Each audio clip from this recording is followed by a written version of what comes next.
മൊത്തം മനുഷ്യർക്കും തുല്യ അവകാശം ആണ് ഈ ഇസ്ലാമിലുള്ളതെന്നാണ് പറയുന്നത്. രാജാവും എല്ലാവരും, അദ്ദേഹം പറഞ്ഞോന്നറിയില്ല, അദ്ദേഹം ഇങ്ങനെ ഇസ്ലാമിസ്റ്റുകൾ പറയുന്നതാണ്. എന്തുകൊണ്ടാണ് ഈ മക്കയിലേക്ക് അല്ലെ കാബയ്ക്ക് ചുറ്റുമുള്ള സ്ഥലം മറ്റു മനുഷ്യർക്ക് കൊട്ടിയടച്ചിരിക്കുന്നത്? എന്തുകൊണ്ടാണ്? അതിനൊരു യുക്തിസഹമായ മറുപടി താങ്കൾ ഈ വേദിയിൽ നിന്ന് പറഞ്ഞിട്ടേ പോകാം.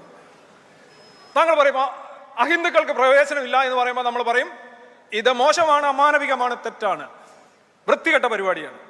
ഇങ്ങനെയല്ല ആധുനിക ജനാധിപത്യ സമൂഹം മുന്നോട്ട് പോകേണ്ടത്. അപ്പോൾ മെക്കയിലേക്കും കബയിലേക്കും അമുസ്ലിങ്ങൾക്ക് പ്രവേശനമില്ല എന്ന് പറയുന്നത് ശരിയാണോ? ഇനിയിപ്പോൾ പറയാം അദ്ദേഹം തെറ്റാണെന്ന് പോലും പറയുമെങ്കിൽ ആദ്യത്തെ ചോദ്യം ശരിയാണോ? ഇനി ശരിയാണെങ്കിൽ എന്താണ് അതിൻ്റെ മതയുക്തി? അള്ളാഹു എല്ലാവരെയും ക്രിയേറ്റ് ചെയ്തവനാണ്, എല്ലാവരും ഇസ്ലാമിലേക്ക് വരണമെന്നാണ് പറയുന്നത്. അപ്പോൾ ഇസ്ലാം അല്ലാത്തതെല്ലാം മാലിന്യം എന്നുള്ള വളരെ സങ്കുചിതവും വളരെ റിട്രോഗ്രസീവുമായിട്ടുള്ള ഒരു വ്യൂ, അതിനെയാണ് ഇവിടെ അദ്ദേഹം യുക്തിസഹമായിട്ട് ഇവിടെ അവതരിപ്പിക്കാൻ ശ്രമിച്ചിരിക്കുന്നത്.